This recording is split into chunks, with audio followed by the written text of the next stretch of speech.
What's up, everybody? It's a late video, I know, but I look, you had to finish all of these for this video, but I did, so here we go. This is ranking all the comic books I got last week's new comic book day, because I'm hyped for this week's new comic book day. Here we go. Starting off, at last place, I have a Ghost Machine, the official guidebook. I'm not saying this was bad at all. I thought this was pretty badass and super cool, and like I'm super happy to have this, because I love Ghost Machine. It just wasn't like a real story, but it's super cool to have, and I guess you can't see that, but it's like a full wraparound cover, which is super cool, but it was really good. I thought it was a cool, like, concept, the guidebook thing. And then next up, I have Absolute Superman.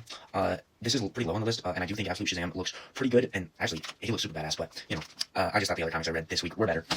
At fifth place, we have Royals by David Kirk Kim, number one, Royals number one. And I thought I wasn't gonna like this that much, but I actually really liked it. I think it's building it up to something pretty cool. So I'm hyped to read more of this. And they seem badass. They seem, or not badass, but they seem pretty cool. I thought it was pretty good. I'd say definitely check it out if you haven't. In fourth place, I have Bizarro Year None. I was actually expecting this to be higher than it is on my list, but it was still really good. And I think it's gonna be a pretty funny story, it seems. But we'll see what's to come. I think it was good though. Then at third place, we have Matt Fraction's Batman number 8. I love Jorge Jimenez art. His art is so peak, and I love reading anything with his art. But I thought this was a really cool like layout of the comic. How there's like 3 different stories being told at once, all from different perspectives. And that was super cool. And I like the old Green Lantern guy. He was sick. He was badass.